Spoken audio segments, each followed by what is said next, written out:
C'est l'événement économique incontournable de cette rentrée, bien sûr, la REF du MEDEF, ici à Roland-Garros. Évidemment, Boursorama est partenaire média de cet événement. Comme chaque année, Ecorama est présent avec beaucoup d'interviews à la clé, notamment avec vous, Estelle Grelier. Bonjour.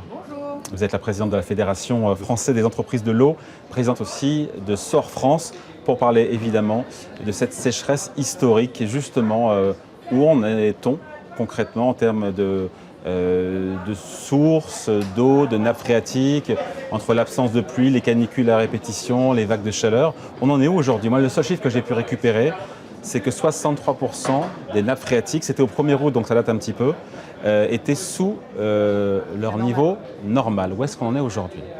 On en est à peu... Alors, moi, je ne suis pas météorologue, donc je ne suis pas là pour commenter la météo. Ce qu'on peut dire, c'est que les nappes phréatiques, elles sont à 62 ou 63% en dessous de la normale, ce qui était à peu près équivalent à la sécheresse de 2022. Et qu'on a un nombre de cours d'eau à sec, donc qui n'ont plus de débit, qui sont très importants en France. En fait, on a vécu une succession de canicules qui a amené une sécheresse et une vraie pénurie en eau sur un certain nombre de territoires, avec des incendies qu'il a fallu aussi traiter. Et donc, on est dans un moment un peu apocalyptique au plan climatique. Et là, subitement, tout le monde, à commencer par les journalistes, disent « Eh bien, c'est super important, l'enjeu de l'eau, il est prioritaire, etc. » On avait dit pareil en 2022. On a dit pareil en 2022. Je vous rappelle que c'est le président de la République lui-même qui avait porté un plan eau en début d'année 2023, dont les effets ont mis beaucoup de temps à se faire voir sur les territoires et de manière tout à fait imparfaite. Et donc, moi, ma crainte, c'est alors qu'on sait ce qui va se passer, on sait que ça va se reproduire, on ne sait pas exactement quand, mais on sait que les épisodes climatiques difficiles, ils sont appelés à se répéter, à devenir de plus en plus fréquents, et en plus de toucher des territoires qui jusque-là étaient épargnés. Donc on sait, le GIEC l'a dit, France Stratégie le dit, on sait que ça va se reproduire. Et donc c'est est-ce qu'on passe notre temps à faire des retours de qu'est-ce qui s'est passé cette saison, ça a été sec, pas sec, qu'est-ce qui se passera demain si en plus on a un hiver sec. Passons un peu à l'action, c'est la recommandation que je formulerai. Avant de passer à l'action et les solutions, on va en parler. Donc on n'est pas plus à sec en tout cas qu'en 2022, qui était une année choc de référence jusqu'à présent en matière de sécheresse. C'est différent, enfin, les années se suivent et ne se ressemblent pas. Les nappes phréatiques ont des niveaux qui sont en dessous de la normale, de manière un peu comparable à l'été 2022. En revanche, il y a plus de sécheresse. Et donc, il y a aussi plus de cours d'eau à sec, comme je vous le disais. C'est quand même un cran au-dessus de ce que nous avons vécu à l'été 2022. Et aujourd'hui, on a des aléas climatiques inverses. C'est-à-dire qu'on a les orages, précipitations très importantes sur un territoire donné. Donc on voit bien que le changement climatique est une réalité qui impacte l'eau. On a la quasi-totalité de la France qui est soumise à des restrictions d'usage de l'eau. Là, on peut dire que c'est inédit par rapport à 22. On peut dire qu'il y a eu beaucoup de pics de consommation qui ont dû être gérés. Et d'ailleurs, les entreprises de l'eau les gèrent plutôt bien. Et on a dû orienter vers les activités les plus demandeuses en eau et les plus principales la consommation d'eau, notamment sur les territoires à la fois touristiques ou ceux pour lesquels le monde agricole n'avait plus accès à des forages depuis les nappes notamment. À l'échelle d'un pays de 70 millions de personnes, ça paraît peu, mais 40 000 personnes ont été rationnées avec des camions citernes, des bouteilles d'eau. Est-ce qu'il va falloir s'habituer? Est-ce que de plus en plus de Français aient des coupures comme ça d'eau du robinet? Est-ce qu'il faut s'y préparer? Ce que je note, c'est que les services d'eau publique et d'assainissement en France ont subi peu de ruptures de continuité de service. Vous vous rappelez le chiffre, c'est peu à l'échelle de 60 et quelques millions d'habitants. Sauf quand on est concerné. Dans notre pays, sauf qu'on est, oui, enfin... L'idée, c'est de se sentir concerné, au-delà du fait d'être individuellement concerné sur ces sujets.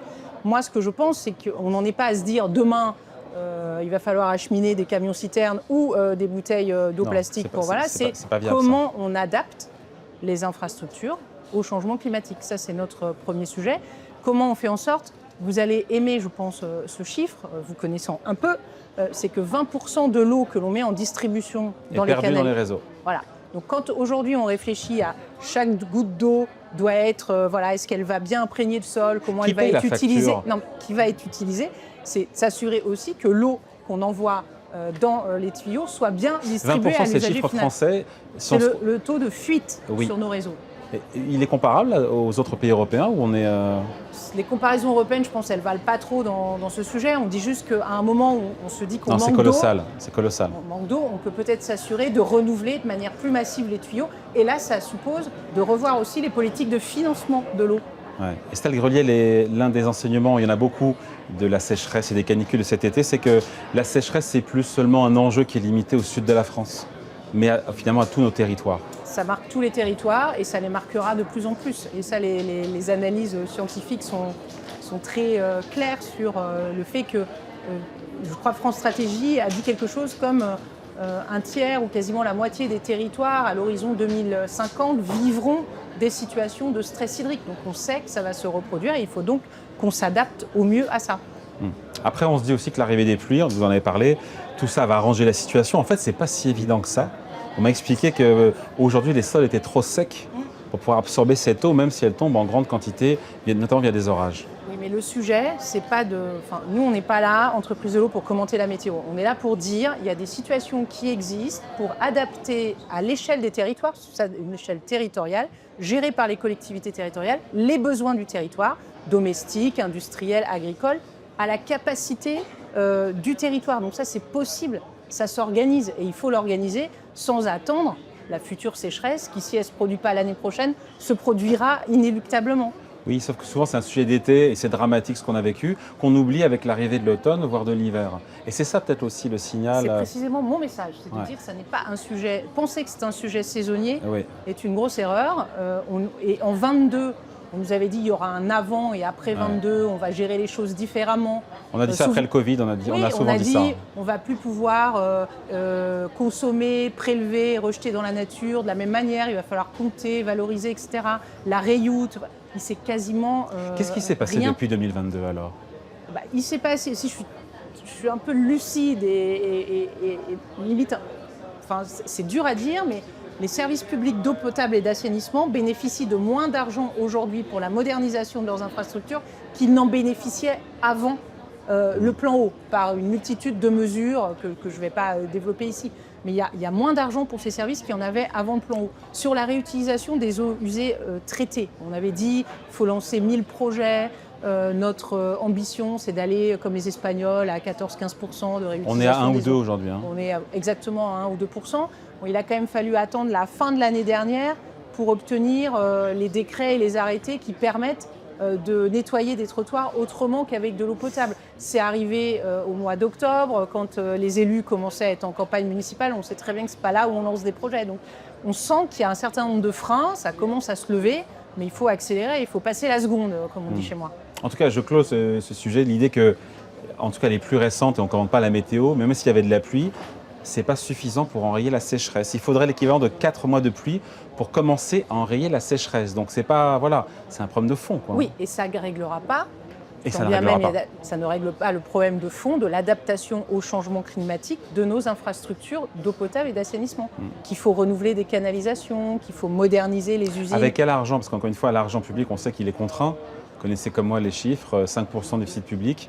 Quels sont les enjeux en termes d'argent et qui paye? Vous connaissez le principe l'eau paye l'eau. Donc on est plutôt sur un financement par l'usager. Il y a des enjeux de financement par le privé, notamment avec la responsabilité élargie des producteurs, c'est-à-dire le principe du pollueur-payeur.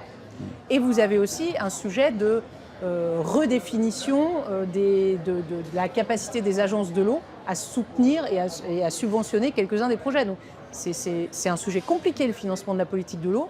Mais si on décide de continuer comme on fait aujourd'hui, alors on se réveillera dans 2 ans et ce sera encore pire qu'en 26. Et à un moment, on sera vraiment... Ça veut dire que le prix de l'eau, inévitablement, devra continuer à augmenter. J'ai plus ça en tête, mais c'est 3 ou 4 euros du mètre cube, c'est ça le prix de l'eau, qui n'est pas si cher d'ailleurs en France quand on se compare aux autres pays. On avait eu cette discussion, c'est à peu près 4,8 euros le mètre cube.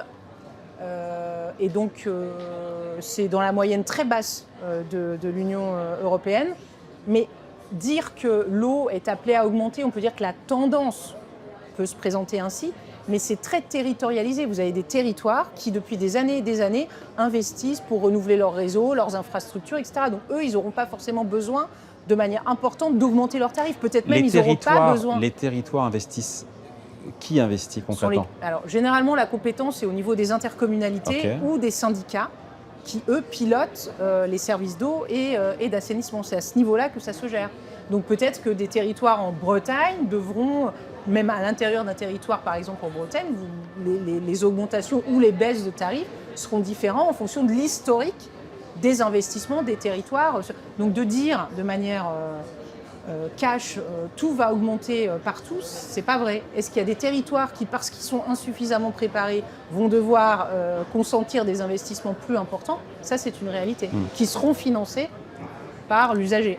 Pardon pour la question un peu directe, mais on la voit partout dans les journaux. Est-ce que la France peut manquer d'eau potable un jour? C'est des questions que tout le monde se pose.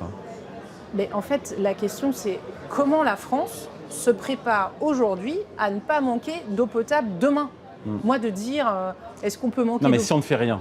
Si on ne fait rien, je pense qu'à un moment, entre la ressource disponible et le niveau des activités à subventionner, la première concernant quand même la santé humaine, on aura un petit sujet. On ne pourra pas faire l'usage domestique, agricole, industriel, mais qu'il y a des alternatives à ça et qu'on sait comment éviter une situation dans laquelle il n'y aurait plus d'eau potable. Donc, plutôt se concentrer sur est-ce que demain il n'y aura pas d'eau potable, c'est de concentrons nos efforts, notre énergie à dire comment on fait pour éviter cette situation. Il faut que 2026 soit une année d'alerte.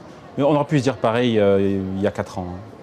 Alors, mon secret espoir, c'est que 2026 vient, c'est une lapalissade, avant 2027. Et que j'espère que, pour l'avoir été, je sais que la mémoire des politiques est plus longue que ce qu'on leur prête. Donc un été très très dur au plan du climat, avec toutes les conséquences, on parle pas des conséquences sur les écosystèmes, la biodiversité, etc., va forcément marquer les esprits et ce seront des propositions, et on le voit d'ailleurs, des propositions fleurissent autour du sujet de l'eau. Donc moi, que l'eau remonte à l'agenda politique des futurs candidats à la présidentielle, je dois dire que j'y compte, et la Fédération des entreprises de l'eau proposera d'ailleurs un livre blanc et demandera à les auditionner.